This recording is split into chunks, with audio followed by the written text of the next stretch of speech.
Hello friends, welcome to शिक्षा chamber. आज की वीडियो में हम देखने वाले हैं कि विल को ड्राफ्ट कैसे किया जाता है। विल को ड्राफ्ट करने से पहले हमें देखना होगा कि विल होती क्या है। उसके बाद हम देखेंगे कि एक सिंपल विल को ड्राफ्ट करने का क्या फॉर्मेट होना चाहिए। तो चलो देखते हैं कि विल क्या होती है। सबसे पहले अगर हम जनरली देखें तो विल का मतलब है कि कोई व्यक्ति, कोई इंडिविजुअल अपने अपने जीवित होते टाइम, यानी कि जब वो जिंदा था, उसने एक डॉक्यूमेंट्री डॉक्यूमेंट प्रिपेयर किया जिसके अंदर उसने लिखा कि मेरे मरने के बाद मेरे प्रॉपर्टी में ये इतने इतने परसेंट के हकदार होंगे, या ऐसा कुछ मेंशन करता है। तो उसको हम कह सकते हैं कि उसने विल प्रिपेयर कर दी। ठीक है। विल की अगर हम लीगल डेफिनेशन देखें तो विल की लीगली डेफिनेशन हमें मिलेगी section number 2H of the Indian succession act 1925।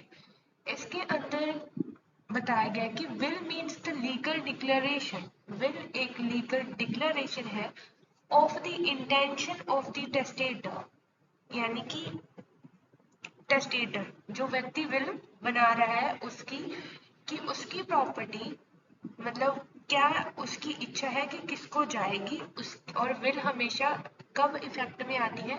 बंदे के मरने के बाद। यानी कि will means the legal declaration of the intention of the testator with respect to his property which he desired to be carried into effect after his death। अब हम देखते हैं रिक्वायरमेंट्स क्या है विल को ड्राफ्ट करने के लिए। तो सबसे पहले क्या आता है, हम जब भी कोई लीगल कॉन्ट्रैक्ट्स की बात करें या किसी भी चीज की बात करें, ऑफेंसेस की बात करें, हमें पता है एज हमारी सब जगह मैटर करती है। तो इसके अंदर भी हम पहला जो हमारी रिक्वायरमेंट है, पहला इसेंशियल हम लेकर चलेंगे एज। तो एज क्या होनी चाहिए कि किस एज का बंदा विल को प्रिपेयर मेक कर सकता है। तो यहाँ दिया हुआ है कि any person who is major, कोई भी व्यक्ति अपनी किसी भी उम्र में आकर, लेकिन वो उम्र क्या होनी चाहिए? लीगल एज होनी चाहिए वो। ठीक है। कोई मतलब हर लो, हर प्रकार का लो जितना भी है, चाहे जितने भी अपने एक्ट है स्टैट्यूटरी, मतलब स्टैट्यूट्स हम कह सकते हैं, वो रिस्ट्रिक्शंस लगा रहे हैं एज के ऊपर। तो हमें यहाँ देखनी चाहिए कि लीगल एज होनी चाहिए। कहीं कहीं मेजर की एज बता रखी है 18, 21। हम मान के चलेंगे कि वो बंदा 18 से ऊपर का होना चाहिए, तो वो विल प्रिपेयर कर सकता है। Okay.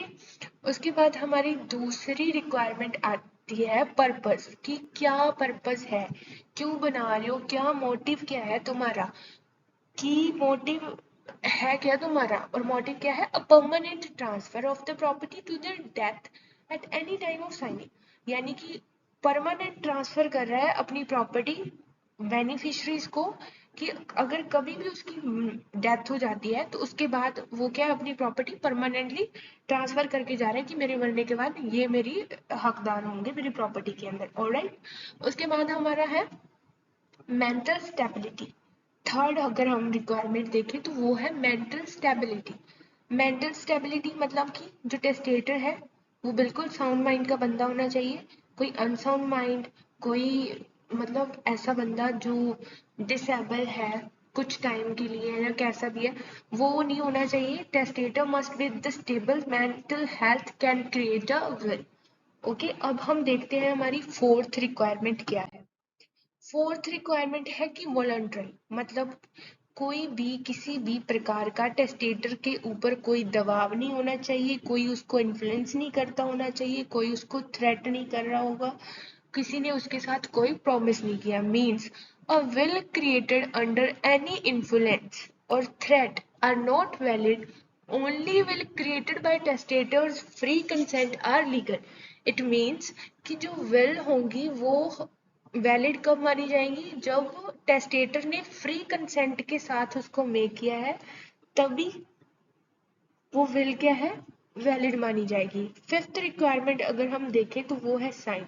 A will must be sign by the testator and witnesses for the legal confirmation. Legal confirmation के लिए विल को टेस्टेटर के थ्रू और जो जो विटनेसेस के सामने वो विल प्रिपेयर की गई है उन दोनों के सिग्नेचर होने चाहिए।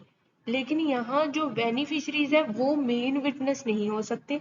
मतलब अगर हम कहें कि जिसको हम दे रहे हैं बस उन्हीं को हम विटनेस बना रहे हैं तो नहीं, ऐसा बिल्कुल नहीं हो सकता। सिक्स्थ रिक्वायरमेंट है विटनेस।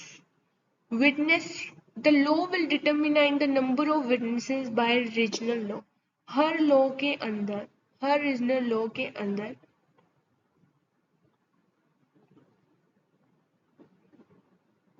अलग अलग विटनेसेस के नंबर बताए गए हैं। फॉर एग्जाम्पल हम हिंदू लॉ का एग्जाम्पल लेकर चलते हैं। इसके अंदर क्या कहा गया है कि the will must B attested bye 2 और मोर विटनेसेस। हिंदू लॉ के अंदर विल को प्रिपेयर करने के वक्त 2 विटनेसेस का होना जरूरी है, यानी कि मिनिमम 2 हो सकते हैं, मैक्सिमम जितने मर्जी ले लो। The witnesses should not be a beneficiary under the will. और जो विटनेसेस हैं वो बेनिफिशरी, मतलब जो 2 मेन विटनेसेस हम ले रहे हैं सिग्नेचर के लिए वो बेनिफिशरीज को उनके अंदर इंक्लूड नहीं किया जाएगा। वो 2 विटनेसेस होंगे वो मतलब दूसरे होने चाहिए, बेनिफिशरीज के अलावा वो होने चाहिए। ऑलराइट, अब हम देखते हैं नेक्स्ट है कुछ इंपॉर्टेंट टर्म्स।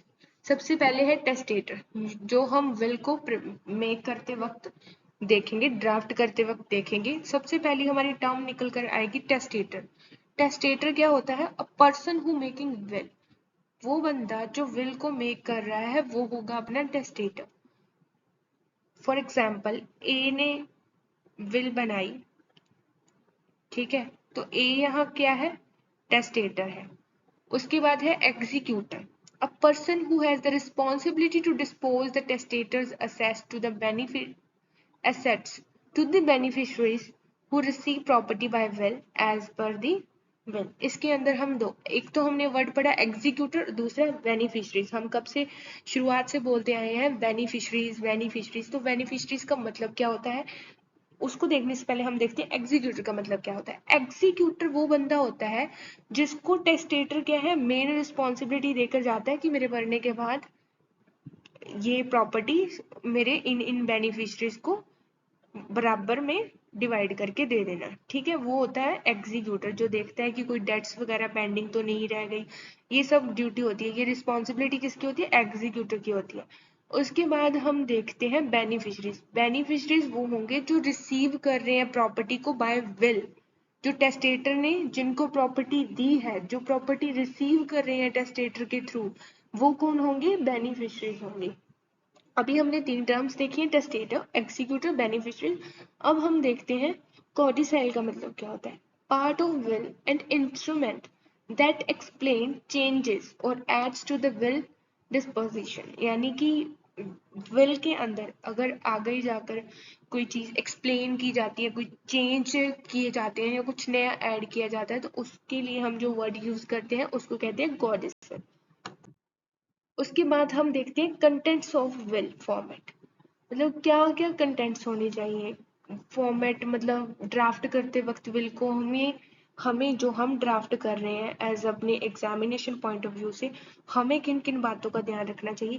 पहले तो हमें देनी होगी पर्सनल डिटेल, किसकी? टेस्टेटर की। कौन बना रहा है हमें मतलब विल कौन बना रहा है? टेस्टेटर बना रहा है। तो जिसके थ्रू जिसको दी जा रही है प्रॉपर्टी उसकी डिटेल्स होंगी, यानी कि टेस्टेटर की डिटेल्स होंगी। पर्सनल डिटेल्स के अंदर आ जाता है उसका नेम, उसके पापा का नाम, उसकी एज, उसकी कास्ट, वो कहाँ रहता है, ये सारी डिटेल्स होंगी टेस्टेटर की। उसके बाद डिक्लेरेशन ऑफ डेट, किस दिन विल को मेक किया जा रहा है उसकी डेट लिखेंगे। उसके बाद तीसरा हमारा आता है फ्री विल वैलिडेशन, यानी कि ये मैंने फ्री कंसेंट, अपनी फ्री कंसेंट से वॉलंटरली जो भी हमने ऊपर रिक्वायरमेंट्स पढ़ी थी उन रिक्वायरमेंट को मेंशन करते हुए हम एक वैलिडेशन दे देंगे कि हाँ, वेरिफिकेशन, वैलिडेशन कुछ भी कह सकते हो, कि ये विल मैंने फ्री कंसेंट से मतलब ट्रांसफर की है, बनाई है। ओके, उसके बाद एग्जीक्यूटर्स डिटेल, फिर हमें देनी होती है एग्जीक्यूटर की डिटेल। एग्जीक्यूटर हमने देखा था वो बंदा जिसको रिस्पॉन्सिबिलिटी दी जाती है कि मेरे मरने के बाद इतनी प्रॉपर्टी ए को जाएगी, इतनी बी को जाएगी, इतनी सी को जाएगी, ठीक है। उसके बाद हम देखते हैं एसेट्स और बेनिफिशरीज डिटेल।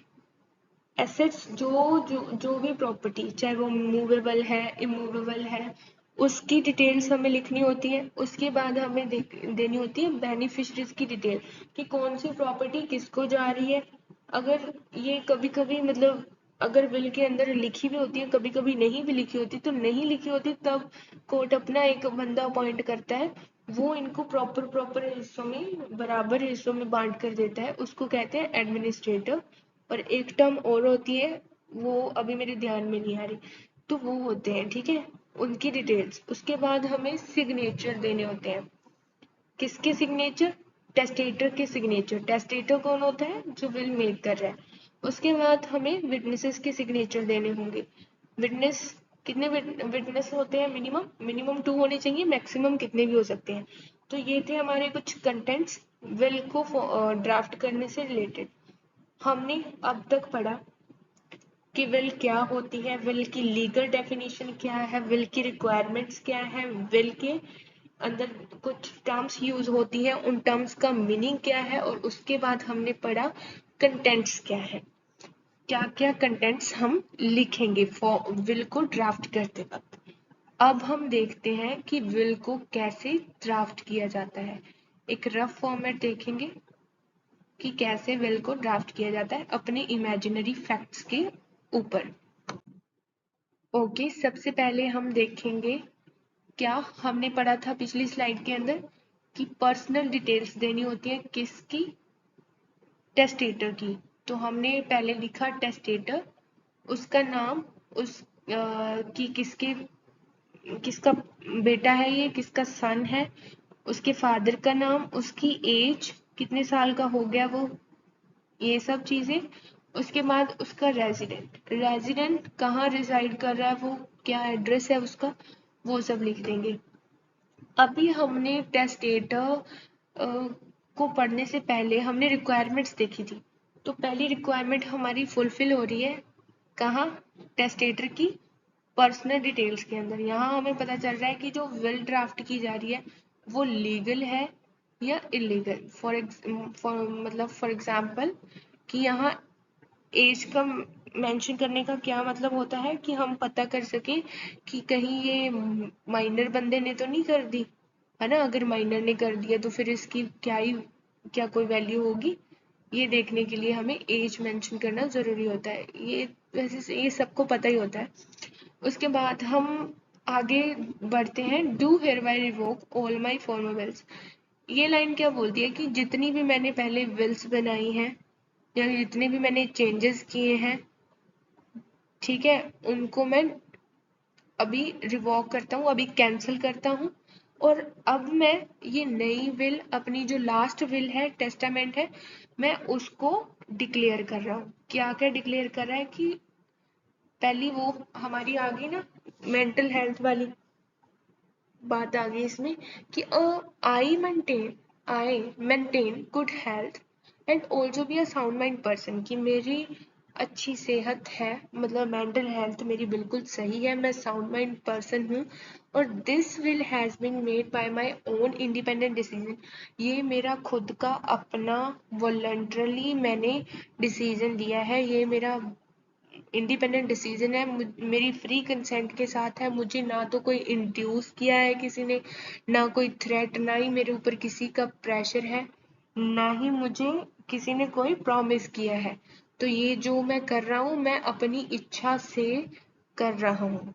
उसके बाद सबसे पहले हमने टेस्टेटर की डिटेल्स दे दी, फिर हमने कहा कि मैंने जितनी भी पुरानी विल्स पहले बनाई है मैं उनको रिवोक कर रहा हूँ और ये मेरी लास्ट विल है। ऐसे लिखकर हमने उसकी लिखा कि वो गुड मेंटल हेल्थ है उसकी, उसने इंडिपेंडेंटली ये डिसीजन लिया है, फ्री कंसेंट है उसकी, कोई भी उसके ऊपर किसी प्रकार का कोई दबाव नहीं है।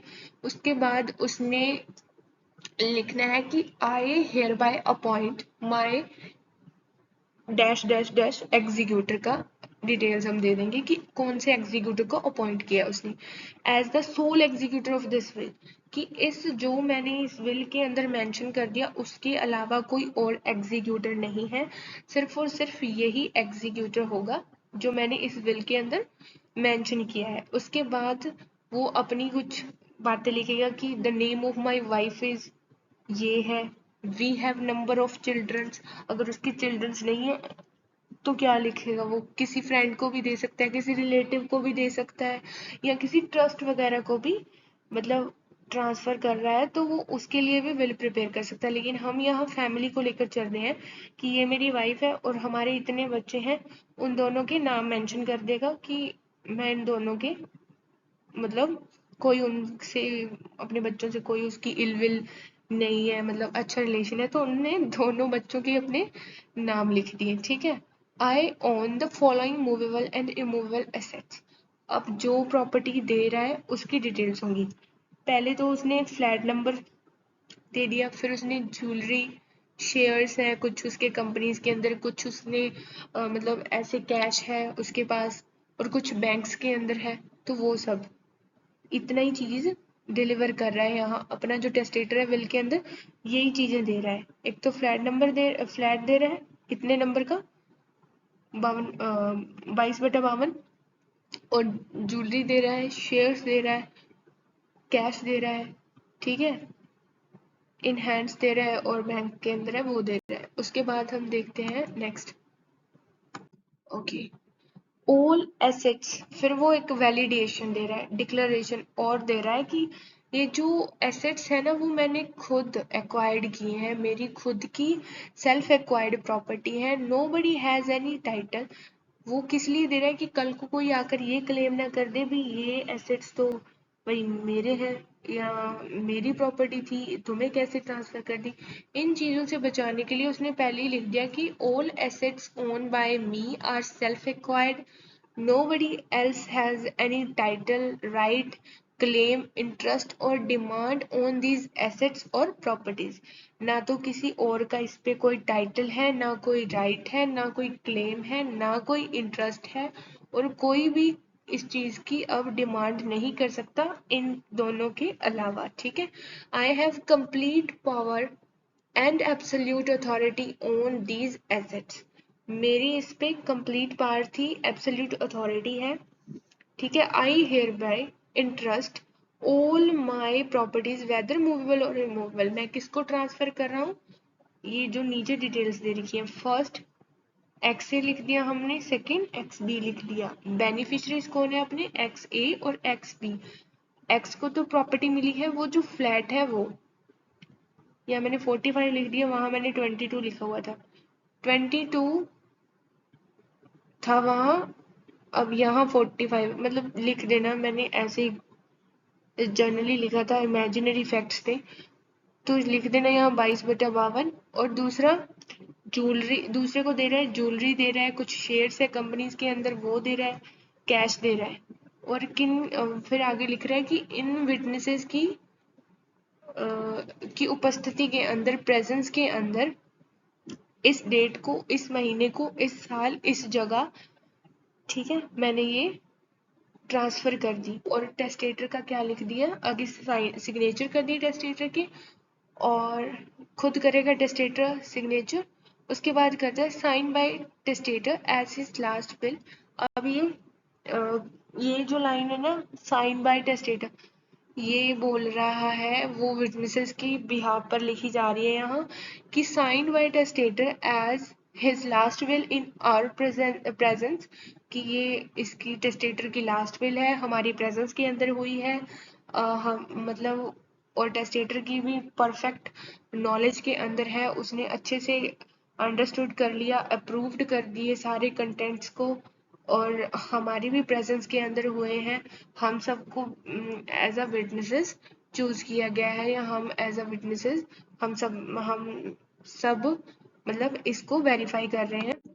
और फिर वो विटनेसेस और उनका नाम हो जाएगा, मतलब उनकी सिग्नेचर हो जाएंगी, उनका एड्रेस हो जाएगा, दोनों का नेम होगा, मतलब पूरी डिटेल्स, फिर सिग्नेचर, और फिर इधर अपने लास्ट में टेस्टेटर दोबारा सिग्नेचर कर देगा। यहीं तक था हमारा विल का, मतलब एक सिंपल विल को कैसे ड्राफ्ट किया जाता है उसका रफ सा फॉर्मेट, और वैसे ही आप एज इट भी यूज कर सकते हो। तो हमने एक शुरुआत की थी कि विल किसे कहते हैं, हमने देखा जनरल मीनिंग क्या होता है विल का, फिर हमने देखा लीगल डेफिनेशन जो कि 2H इंडियन सक्सेशन एक्ट के अंदर दी गई थी। उसके बाद हमने कुछ रिक्वायरमेंट्स पढ़ी। रिक्वायरमेंट्स हमने कितनी पढ़ी थी, टोटल हमने 6 रिक्वायरमेंट्स पढ़ी थी। पहली रिक्वायरमेंट थी हमारी एज, दूसरा पर्पस, तीसरा हमारा था मेंटल हेल्थ, और फोर्थ में हमने पढ़ा था कि विटनेसेस होने सॉरी विटनेसेस विटनेसेस ही पढ़े। विटनेसेस मतलब ऐसे थोड़ी सीक्वेंस सीरीज हिल सकती है, सीक्वेंस हिल सकती है, लेकिन पढ़े हमने थे। और फिर सिग्नेचर्स का हमने पढ़ा था। ये सब हमने रिक्वायरमेंट्स पढ़ी थी। उसके बाद हमने पढ़ा कि कंटेंट्स क्या होंगे। कंटेंट्स के अंदर पहले टेस्टेटर टर्म्स भी हमने पढ़ी थी। टर्म्स तो याद ही रखनी है, टेस्टेटर, एग्जीक्यूटिव, बेनिफिशरीज थी।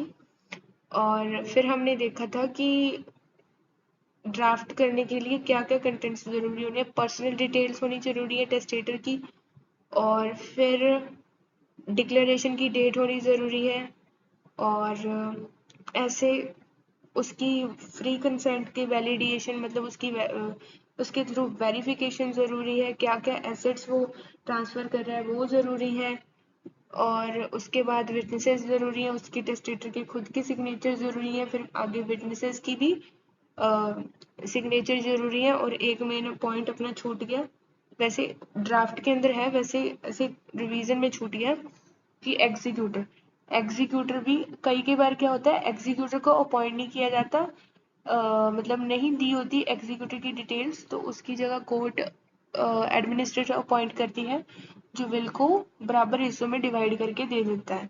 ठीक है, तो please like, share and subscribe my YouTube channel शिक्षा chamber. For more videos, press the bell icon.